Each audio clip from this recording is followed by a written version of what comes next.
Welcome back to the Deep Dive.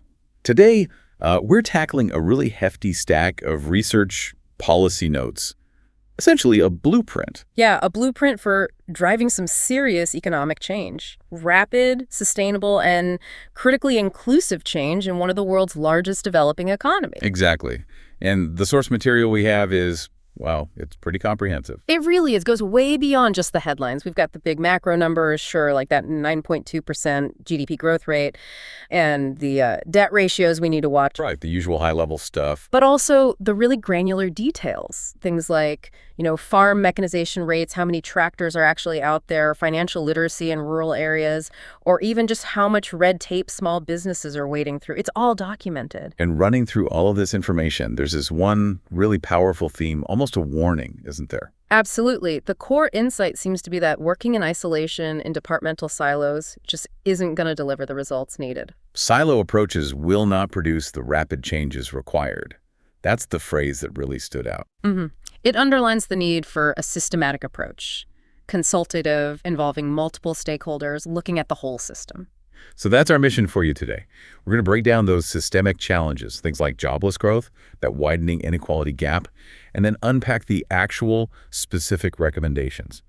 The cross-sector stuff for industry, finance, infrastructure, sustainability, the works, all aimed at building a more resilient economy.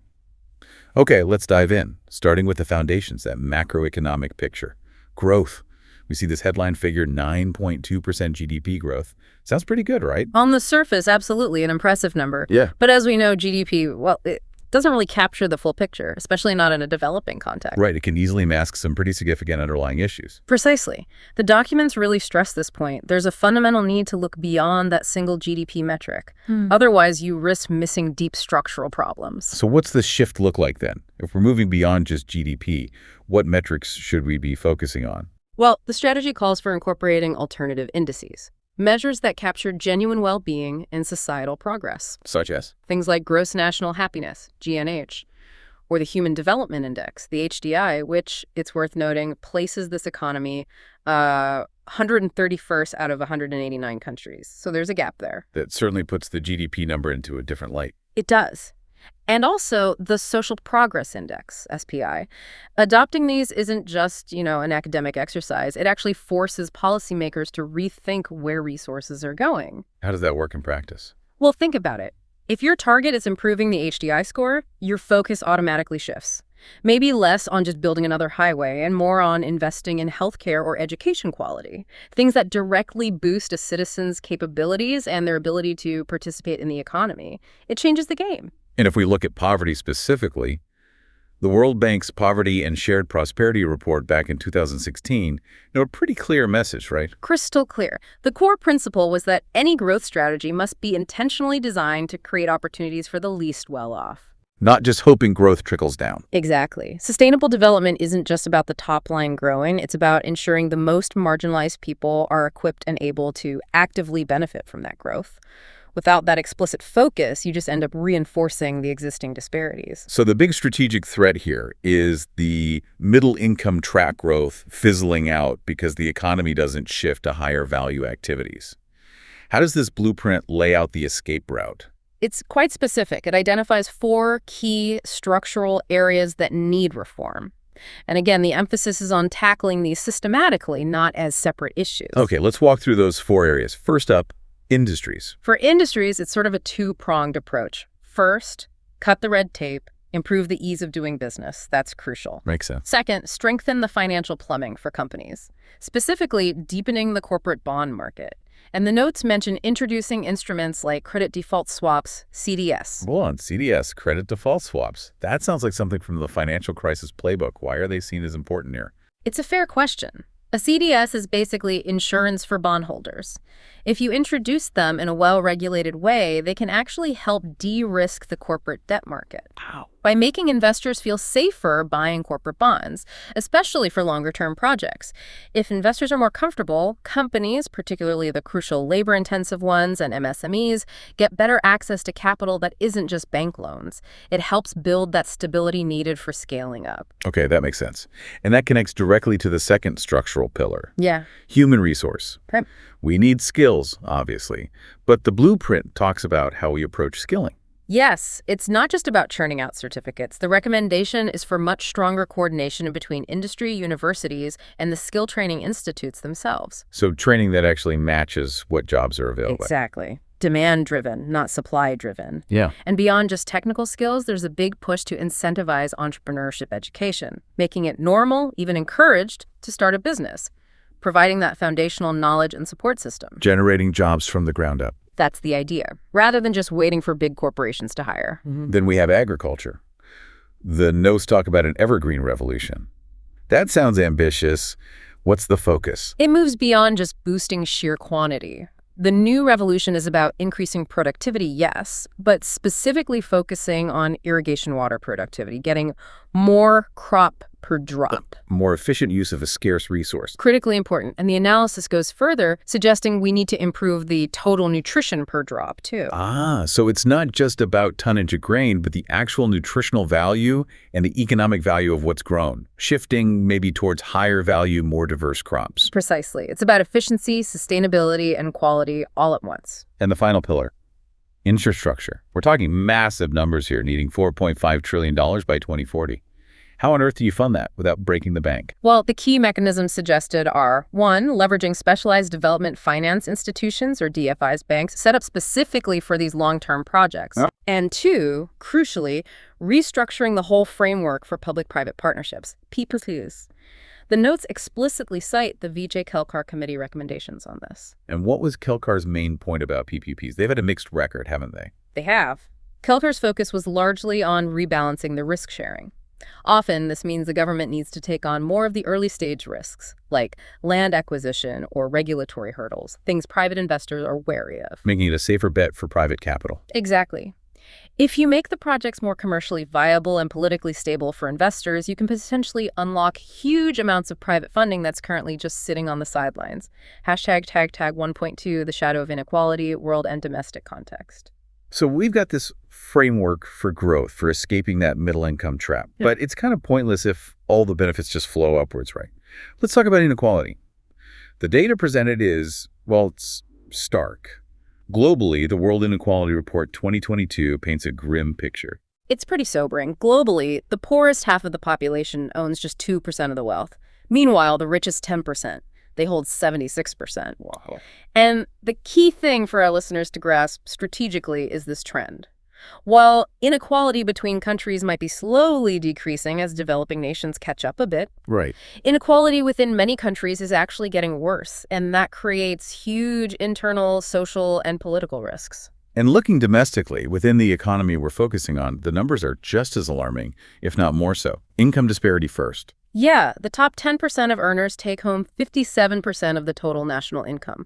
That figure was closer to 30% back in the 1980s. That's a massive shift. At the bottom, 50%. The entire bottom half of the population shares only 13% of the national income. That suggests a fundamental issue with how the gains from growth are being distributed, or rather, not distributed. And the wealth gap is even more extreme. It is. The wealthiest 1% own 43% of the nation's wealth.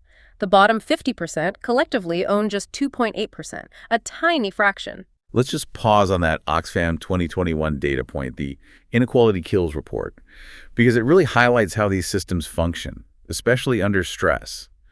What did it find about income during the pandemic period? It was startling. It found that 84% of households in India saw their income decrease during that crisis period. 84%. Yet during the same period, the wealth of the richest 100 individuals more than doubled. Double.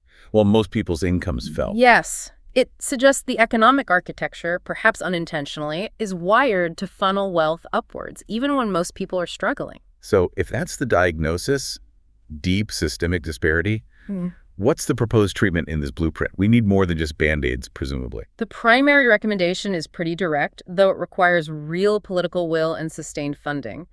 A massive increase in social spending, specifically on public services, health, education, and on building robust social protection systems, safety nets. And is there evidence this works? Loads of it.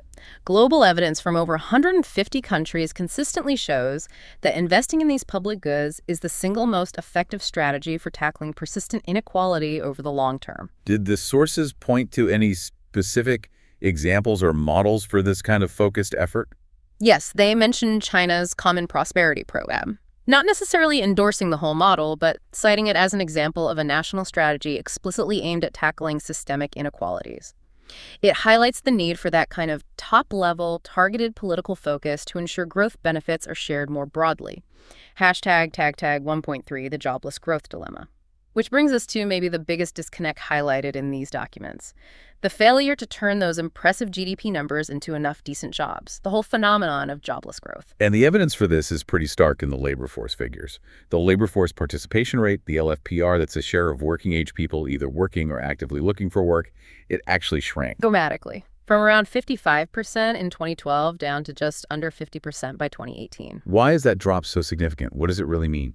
It means millions of people, especially women and younger people, just gave up looking for work. They became discouraged and dropped out of the labor force entirely. That's a huge waste of potential human capital. Yeah, if your economy is growing at nearly 10%, but fewer people are even trying to participate, something's fundamentally wrong with the development model. Exactly. And this problem hits women disproportionately hard. The gender gap is severe. How severe? Well, first, there's a pay gap. The female labor income share nationally is only about 18%.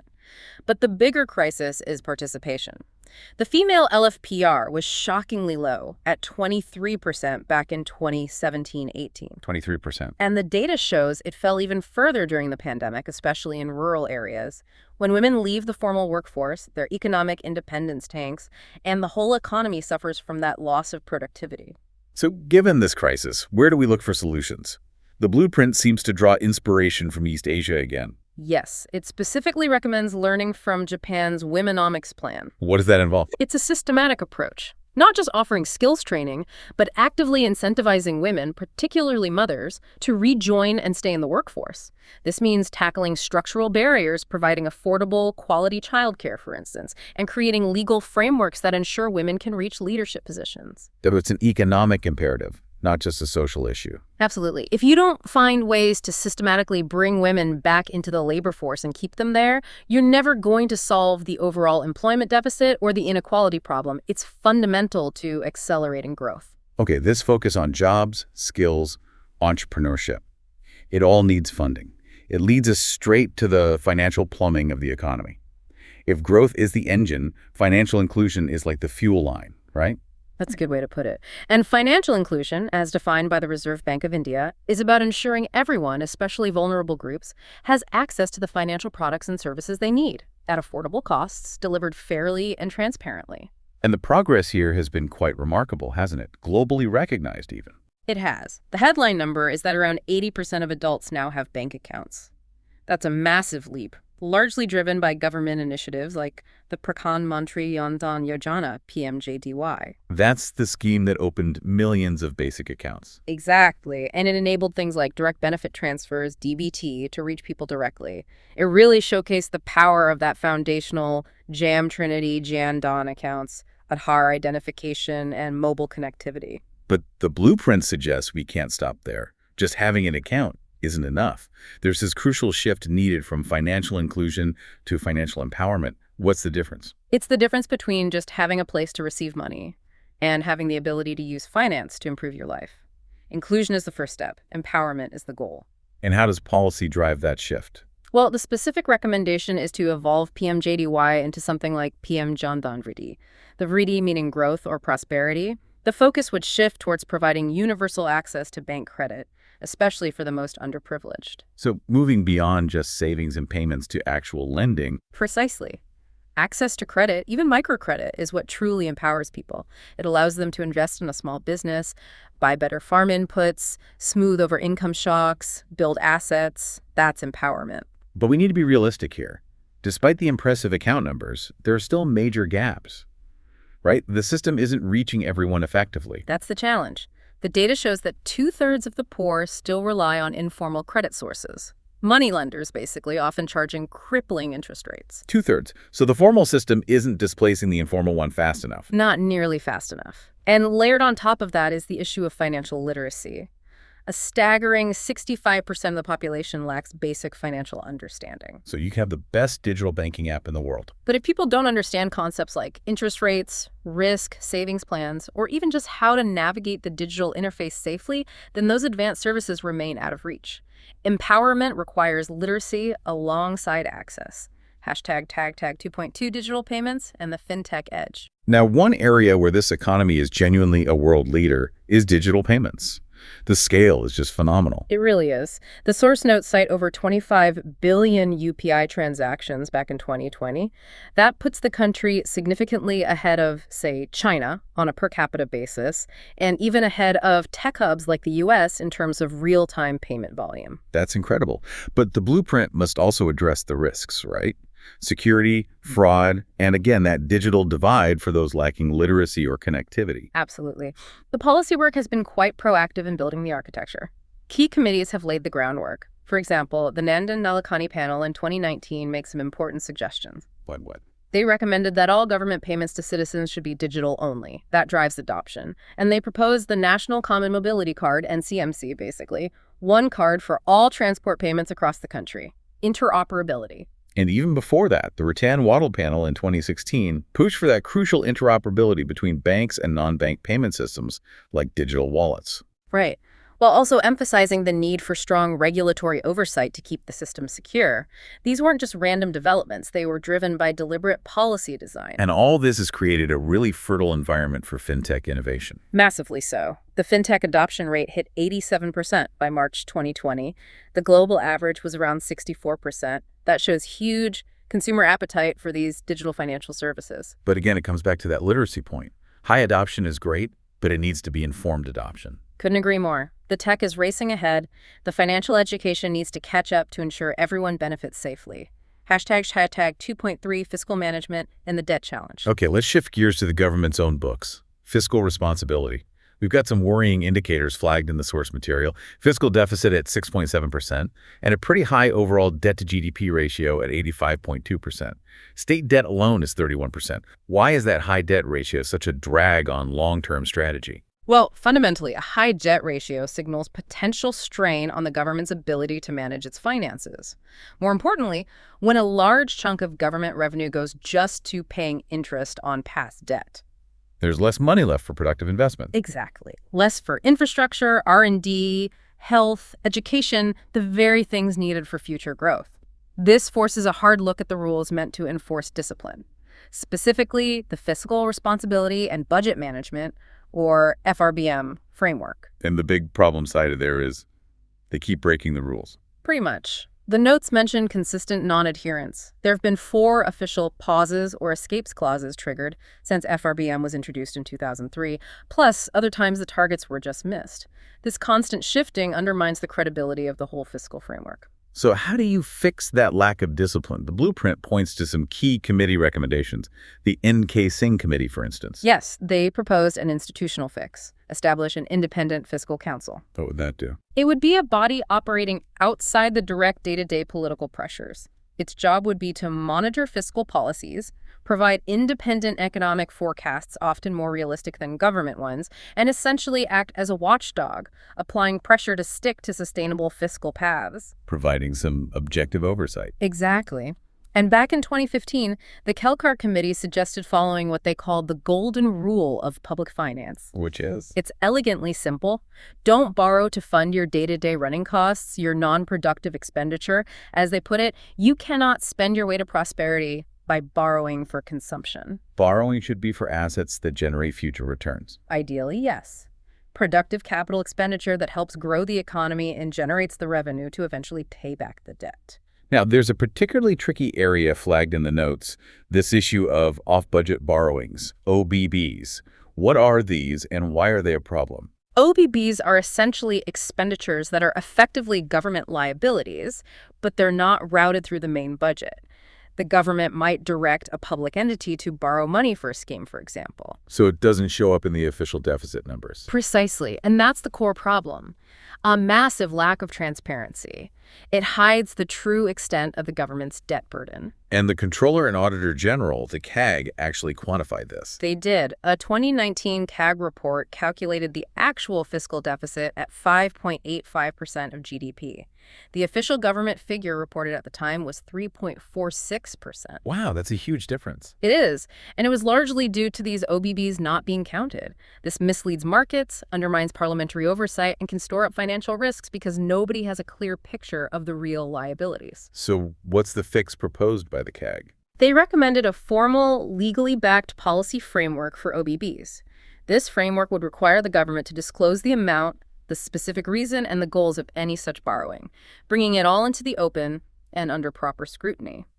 Transparency is key. Hashtag 2.4, the tax collection conundrum. Linked to fiscal health is, of course, tax collection, and the documents bluntly categorize this economy as a soft tax regime, which is a polite way of saying tax collection is weak and inefficient. The numbers seem to bear that out. The IMF suggests a minimum tax-to-GDP ratio of 15% for sustainable growth. Where does this economy stand? Significantly lower, around 11.7% in FY 2022. That gap between potential and actual collection represents billions in missing revenue every year, revenue needed for all those investments we just talked about. And the base of taxpayers is incredibly narrow, isn't it? Shockingly narrow. Only about 1.6% of the entire population pays direct income tax. 1.6%. Yeah. And compounding this is the tax mix. It's roughly 50-50 between direct taxes like income and corporate tax and indirect taxes like GS3, taxes on goods and services. Why is that 50.50D ratio considered a problem? Because indirect taxes tend to be regressive, they hit poorer households harder as they spend a larger proportion of their income on basic consumption goods that are taxed. Most developed economies, the OECD average, have a ratio closer to 67.33, relying more on progressive direct taxes. What are the underlying structural reasons for this low tax take? There are several. One big one is the mismatch between where economic activity happens and where taxes are collected. The service sector makes up about 60% of GDP, but before GST, service tax only contributed about 5% of total revenues. A huge chunk of the economy wasn't being taxed effectively. Right. And then you have the massive parallel or black economy. Estimates cited suggest it could be equivalent to more than 60% of the official GDP, operating completely outside the tax net. That's an enormous challenge. But this is where reforms like the goods and services tax, GST, have actually made a difference, right? Despite the initial disruption. Yes, the sources acknowledge GST's success in certain areas. It significantly widened the formal tax base. The number of registered taxpayers roughly doubled from 66 lakh to 1.2 crore between 2017 and 2021. That's a major step towards formalization. And it also helped with logistics efficiency. Absolutely. By creating a unified national market, GST eliminated many of the old interstate checkposts and complex paperwork. The estimates suggest this saved over 50% of the time and effort involved in moving goods across state lines, making internal trade much faster and cheaper. Okay, let's bring it back to jobs.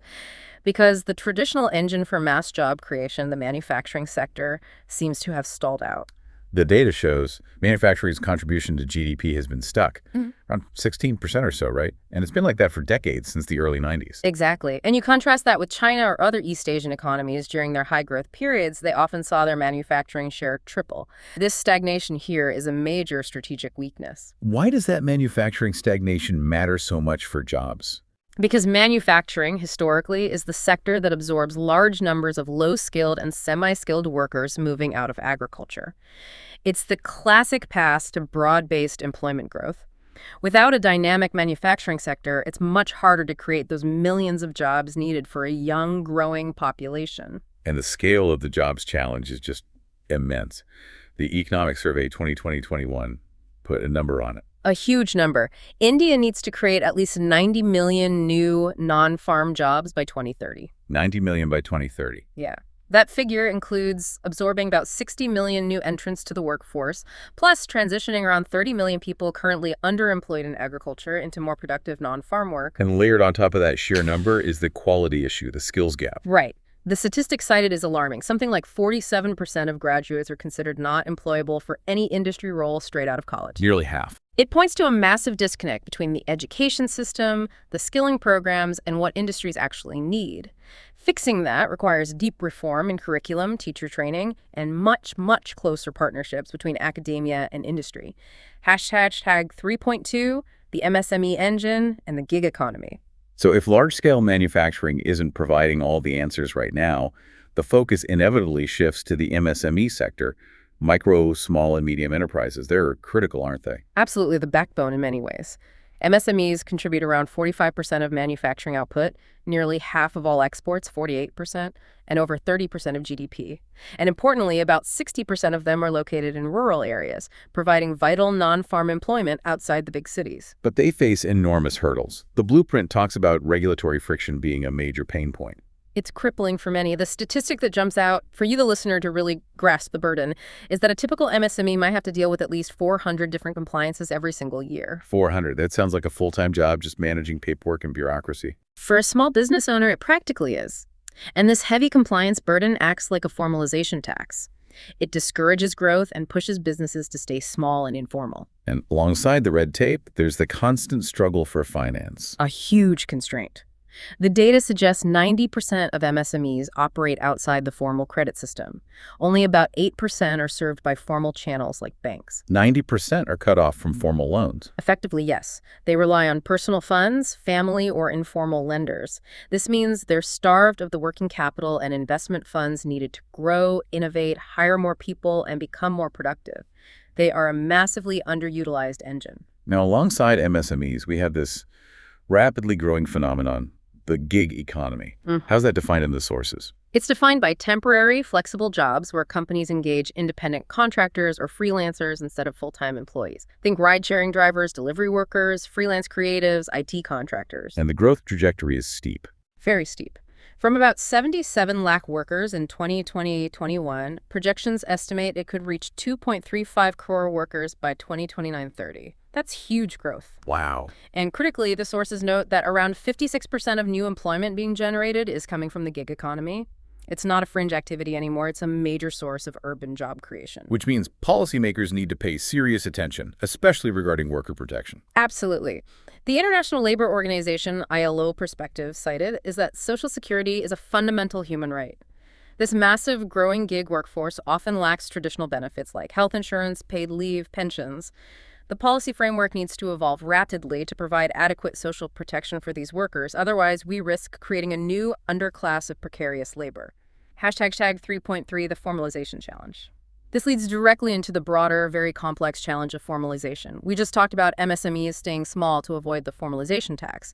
The scale of the informal sector is immense. How immense? It employs roughly 90% of the total labor force in India and generates about half of the country's GDP.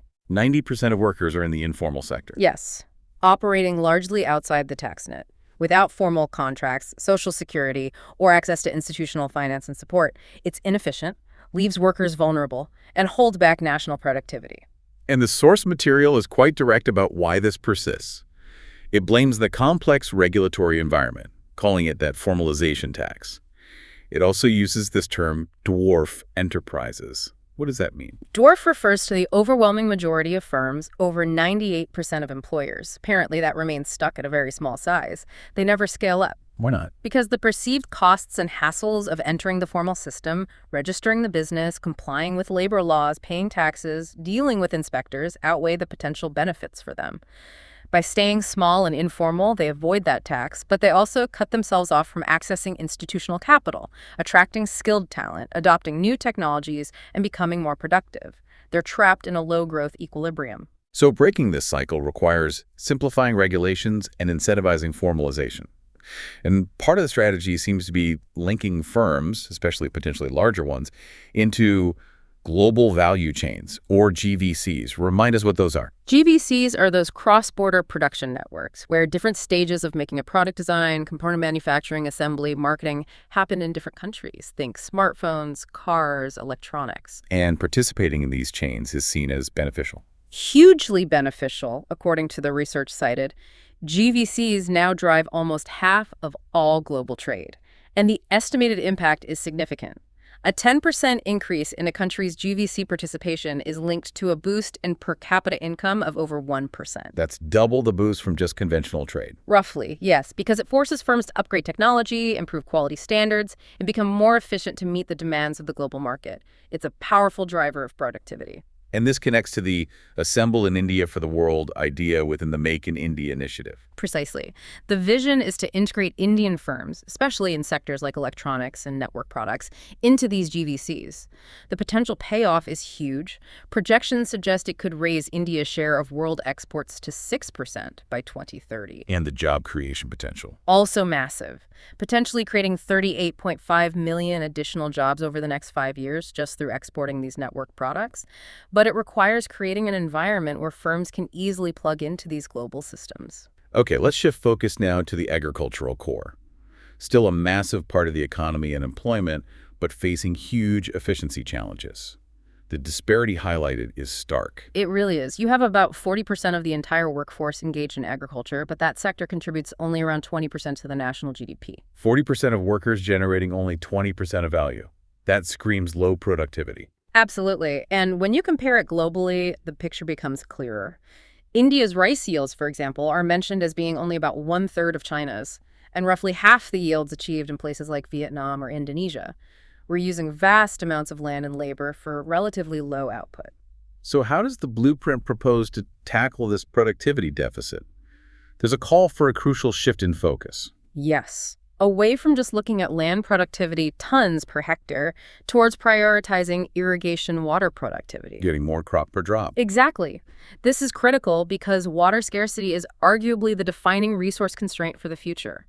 We absolutely have to maximize the economic and nutritional value derived from every single drop of water used in farming. And this is especially relevant for rain-fed areas, right?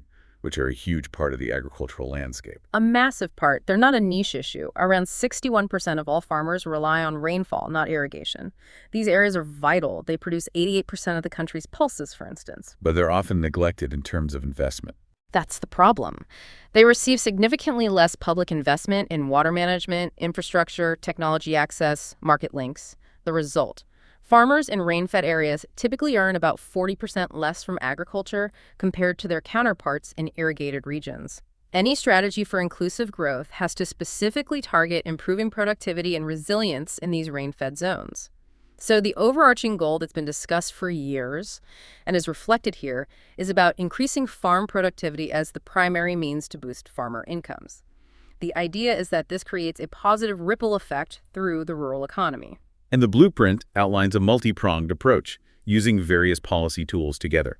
Let's break down the key initiatives mentioned. How do they address the credit issue for farmers? On the credit front, the main tool is the Kizan Credit Card, or KCC.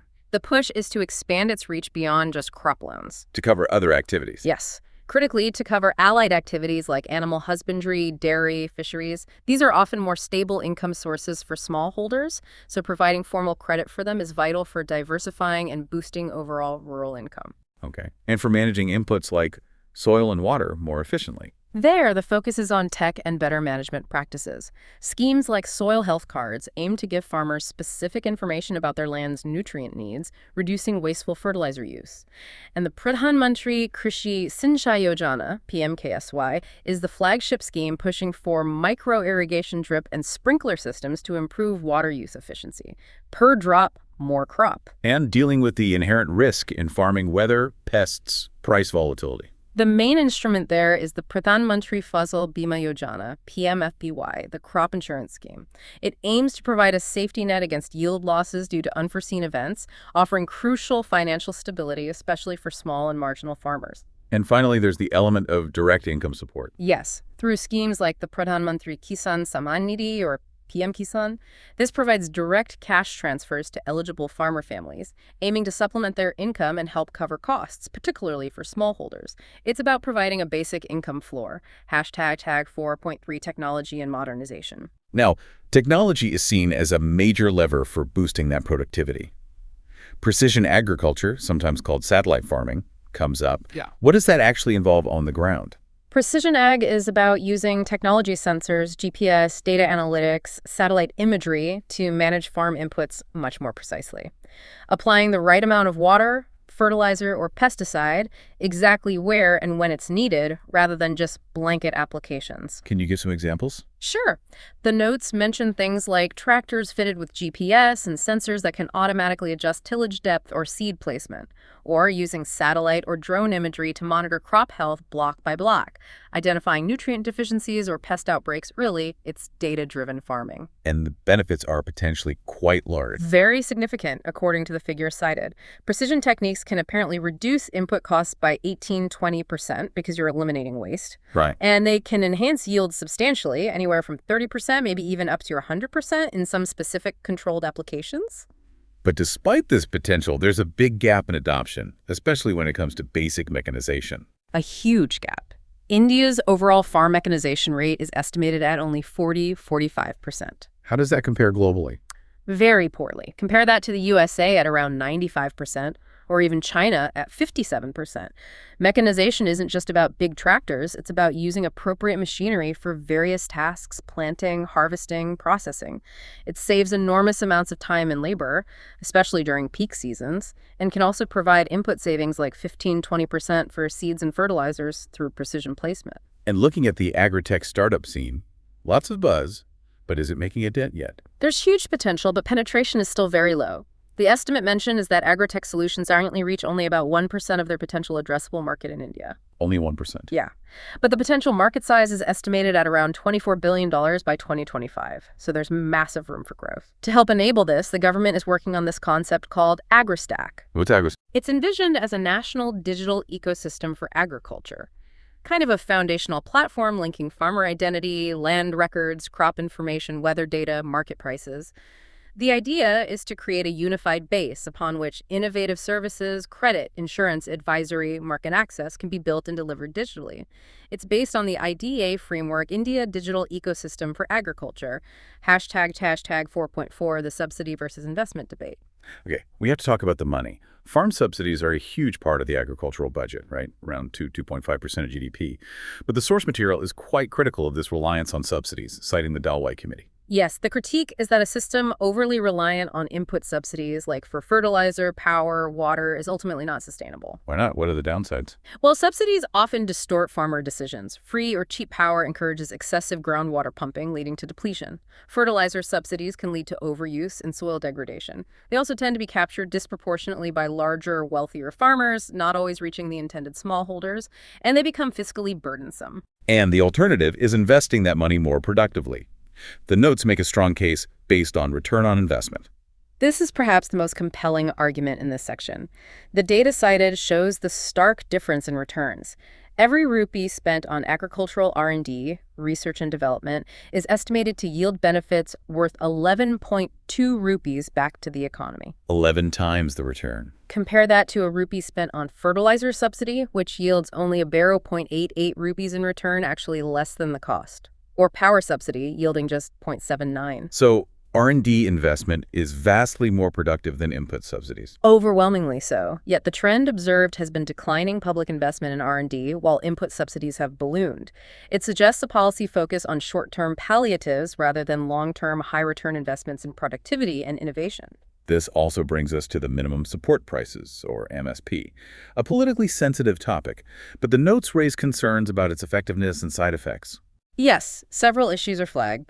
One is the ironic finding that MSP often acts as a maximum price in the market, rather than a floor price, because government procurement isn't always efficient or accessible to all farmers. And the cost to the government is huge. The cost of procuring and storing vast quantities of grains under MSP puts a heavy burden on the Food Corporation of India, FCI, mentioned as around 3 lakh crore annually just for managing these stocks. 3 lakh crore. And beyond the cost, there's a significant bias in how MSP benefits are distributed. A bias towards certain regions and certain farmers. Exactly. Geographically, something like 90% of wheat procurement happens in just 3 states. That creates huge regional imbalances. And socially, studies show the benefits flow disproportionately to larger farmers. The average income transfer from MSP might be 10 times greater for a large farmer compared to a marginal one. So a policy intended as a safety net ends up reinforcing inequalities. All right, shifting now to the physical backbone, infrastructure and logistics. The investment needed here is just staggering. The sources estimate $4.5 trillion is required by 2040. That translates to needing to spend roughly 7–8% of GDP every single year on infrastructure consistently for the next 2 decades. A monumental task. And why is this investment so critical beyond just better roads and ports? It's fundamental to competitiveness. The notes highlight India's high logistics costs around 14% of GDP. Compared to what? Compared to about 9% in the USA, or even lower in some East Asian competitors. This high cost makes Indian goods more expensive, both domestically and for export. NTI-AAYOG analysis suggests that even a 10% reduction in these logistics costs could boost exports by 5–8%. Efficiency matters. Looking at specific transport modes, let's start with railways. Still vital, but facing major challenges. Huge investment is needed there too, projected at Rs 50 trillion by 2030. But the immediate problem is financial viability.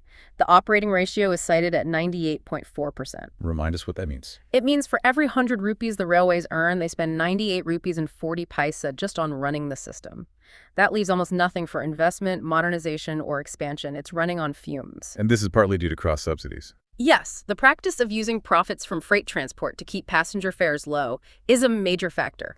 The Bibek-de Broye Committee made recommendations to tackle this, like separating core railway operations from non-core activities and setting up an independent regulator, a real development authority, to handle pricing and investment decisions more professionally and less politically. Then there's the mode with perhaps the biggest untapped potential.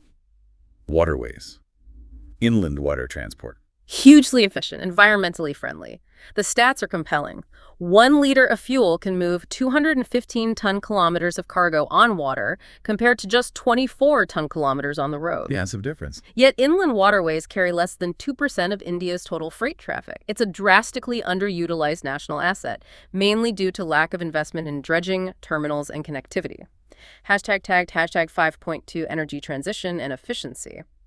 Moving to energy, the challenge is twofold: rapidly rising demand and heavy reliance on imported fossil fuels. How reliant? Fossil fuels supply about 3/4 of primary energy demand, and around 80% of that fossil fuel, mainly oil and gas, is imported. And overall energy demand is projected to double by 2030. That's a huge energy security risk and a massive import bill. But there's positive momentum on the renewable energy front. Definitely. India ranks 4th globally in installed renewable energy capacity, which is significant. And the milestone of having non-fossil fuel sources reach 40% of total installed electricity generation capacity has been met ahead of schedule. So the transition is happening. But renewables alone aren't the whole answer. Energy efficiency is just as crucial, right? Absolutely vital. Often called the first fuel, because the cheapest, cleanest energy is the energy you don't consume in the first place. The impact is real. Efficiency measures in 2018-19 alone apparently saved the country Rs 89,000 crore and avoided 151 million tons of CO2 emissions. Huge savings. And projections suggest that energy efficiency measures could potentially cut the country's overall energy demand by 17% by 2040 compared to a business-as-usual scenario. It's a massive lever. The push for electric vehicles, EVs, also fits into this picture, cutting oil imports and pollution. Yes, EVs are a major strategic priority. Aggressive adoption could cut India's overall energy demand significantly. The figure cited is 64%, and reduce carbon emissions by 37% by 2030, particularly in the transport sector. And it creates a domestic manufacturing opportunity, too. Potentially, yes. The domestic market for batteries alone, driven largely by EVs, is estimated to reach $9 billion by 2025. Capturing that value chain domestically is key. Finally, there's the role of natural gas as a transition fuel. Right. The goal is to increase the share of natural gas in the primary energy mix from its current level of about 6.2% up to 15% by 2030. Why natural gas? Primarily because it's cleaner burning than coal or oil. It produces roughly half the CO2 emissions compared to coal when used for power generation. So it's seen as a crucial bridge fuel to help decarbonize industry and power while renewables scale up further. #5.3 public-private partnerships, PPP, and investment. Now, to fund all this infrastructure, energy, transport, logistics, we come back to public-private partnerships, PPPs. Reviving them is seen as essential given the scale of investment needed. Government budgets alone can't cover it. We mentioned the Vijay Kelkar Committee recommendations earlier. What were the key principles for making PPPs work better this time around? The focus was heavily on rebuilding trust and creating a more stable, predictable framework. Key themes were rebalancing risk sharing more fairly between the public and private partners. Often meaning the government takes on risks it's better placed to manage, like land acquisition. Exactly. Also, using multidisciplinary expert bodies to resolve disputes and legacy issues quickly and professionally, rather than letting them fester in courts for years. And fundamentally reviewing and improving the actual contract processes to make them more transparent, standardized, and less prone to renegotiation or political interference. And why is attracting private investment, through PPPs or otherwise, so critical right now? Because there's a noticeable gap. The data shows private investment as a share of GDP is currently lingering around 29%. That sounds okay, but how does it compare historically? It's significantly down from the peak levels of around 36% seen during India's fastest growth phase between 2003 and 2008. Reviving that private investment engine, both domestic and foreign, is considered absolutely non-negotiable for getting back to sustained high growth. This context makes government actions like strategic disinvestment more important, perhaps. Define that for us again. Strategic disinvestment means the government selling a significant chunk of its shareholding in a public sector enterprise, often 50% or more, along with transferring management control to a private buyer. What's the goal? Primarily to raise non-debt capital for the government, and also, theoretically, to improve the efficiency and performance of these enterprises under private management. The Economic Survey from 2016-17, cited in the notes, even observed that compared to peer nations, India sometimes suffers from anti-market beliefs that can hinder the government from strategically exiting businesses it no longer needs to be in. Okay, switching gears slightly towards governance effectiveness and social stability. Let's talk about gender budgeting. The concept sounds progressive, assessing budgets through a gender lens to promote equality. It was adopted way back in 2004-05. But how's it working in practice? The intent is laudable, but the source material suggests the execution has fallen short. Several critical issues are raised. Like what? First, simply insufficient resources. The total amount formally allocated under gender budgeting initiatives is only about 5% of total government expenditure and less than 1% of GDP. It's a very small slice of the pie. And even the money allocated doesn't always spend effectively. That's another major criticism. The stark example given is the Nirhaya Fund. Set up for women's safety projects, a huge proportion, 89%, was reportedly unutilized over several years. That points to serious implementation bottlenecks. Wow, 89% unutilized. And the spending that does happen is highly concentrated. About 85–90% of all gender budget expenditure happens within just 4 ministries: rural development, health, education, and women and child development. So it hasn't really permeated the entire government system. Not systemically. The lack of broad diffusion combined with persistent gaps in collecting gender disaggregated data across all sectors and perhaps a lack of sustained political will have prevented gender budgeting from becoming a truly transformative, institutionalized practice across the board. Hashtag 6.2 environmental accounting and climate risk. Now, just as fiscal health needs transparent accounting, environmental sustainability requires us to account for our natural capital. The idea of environmental accounting actually putting environmental costs on the balance sheet seems to be gaining traction. Yes, there's a growing movement to quantify the economic value of ecosystem services and the costs of environmental degradation. The notes mention the state of Uttarakhand as a pioneer here, deciding to calculate a gross environment product, or GEP, alongside its regular GDP. Trying to value its forests, rivers, biodiversity. Exactly. It's a step towards making the environment economically visible, because right now we often treat natural resources as free goods, leading to their depletion. And the data on environmental losses is alarming. It is. One statistic that really stands out. Wetlands, which are crucial for flood control, water purification, biodiversity, are disappearing globally 3 times faster than forests. And specifically for India, the estimate is a loss of 1/3 of its natural wetlands in just 4 decades. 1/3 gone in 40 years. A massive loss of natural infrastructure. And these environmental costs have direct, devastating economic and human consequences. Like air pollution. Air pollution is a prime example. The estimated cost to the Indian economy from healthcare expenses due to respiratory illnesses, lost workdays, reduced productivity is cited as being as high as 8.5% of GDP annually. 8.5% of GDP lost to bad air. And the human cost is even more tragic. The Lancet Commission report attributed 1.1 million premature deaths in India to air pollution in a single year. Ignoring environmental degradation isn't just bad ecology, it's terrible economics and a public health crisis. This links directly to disaster risk. The sources are clear. India is among the top 10 most disaster-prone countries globally and suffers some of the highest economic losses from natural disasters year after year.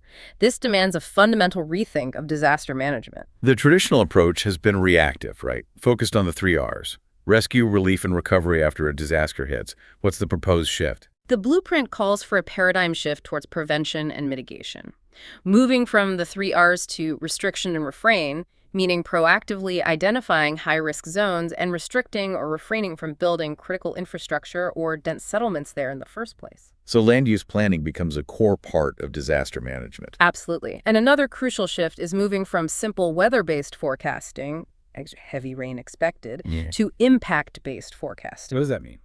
It means predicting the likely consequences of the weather event. Not just how much rain will fall, but which specific areas are likely to flood, how many people might need evacuation, what kind of damage to roads or power lines can be anticipated. This allows for much more targeted and effective preparedness.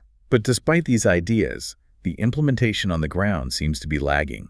Reviews cited suggest problems. Yes, CAG reports and findings from cases like the Smaraja Payan one pointed to significant gaps. National Disaster Management Authority, NDMA projects often stalled or needed redesign due to poor initial planning. Key posts in disaster management agencies remained vacant for long periods. The overall system was often slow to respond, indicating weaknesses in the top-down approach and its connection to local realities. But technology offers some powerful tools to improve resilience here, right? The notes give some specific examples of successful systems. Technology is a huge enabler. On the forecasting side, there's the example of Google collaborating with the Central Water Commission, CWC, using AI. AI for flood forecasting. Yes, using AI models to predict riverine flood levels with greater accuracy and lead time, and then sending map-based alerts directly to people's smartphones in affected areas. That sounds potentially life-saving. It is. And on the ground, Odisha's Early Warning Dissemination System, EWDS, is highlighted. It's a multi-channel system integrating digital mobile radio, location-based SMS alerts, remote-controlled sirens on coastal towers designed to be redundant and foolproof, ensuring warnings reach even the last mile, right down to the village or block level. And technology can help after a disaster, too. Definitely. The example from Kerala after the floods is interesting. They set up special certificate adalats, essentially fast-track administrative camps to help flood victims quickly recover lost essential documents like identity cards, property deeds, etc. This is crucial for people to access relief benefits and start rebuilding their lives. Hashtag Audi chat outro. So as we pull all these threads together from this deep dive, the overarching message seems clear. Accelerating inclusive and sustainable growth isn't about finding one silver bullet policy. It's about moving away from fragmented, siloed approaches towards integrated, systematic governance. Exactly. We've touched on so many interconnected areas: the need for genuine economic reforms 2.0, deep financial sector restructuring to empower the base, leveraging agritech for a new revolution, formalizing the informal sector, including the gig economy. It all has to work together. The central theme is shifting from that old bureaucratic department-by-department way of thinking to a unified strategic vision. And underlying all of that, if you look at the real foundation for rapid, sustained development, it really hinges on improving the quality of governance and how effectively data is used. The blueprint flags these fundamental structural issues that need fixing. Like the fact that land and property disputes apparently account for 2/3 of all pending cases in Indian courts. That's a massive drag on the economy, tying up assets and hindering investment. Or the fact that losses in the power distribution sector, those AT&C losses are still averaging over 21%. AT&C being aggregate technical and commercial losses, basically power theft and transmission inefficiency. Right. That represents billions of dollars lost every year due to poor governance and infrastructure.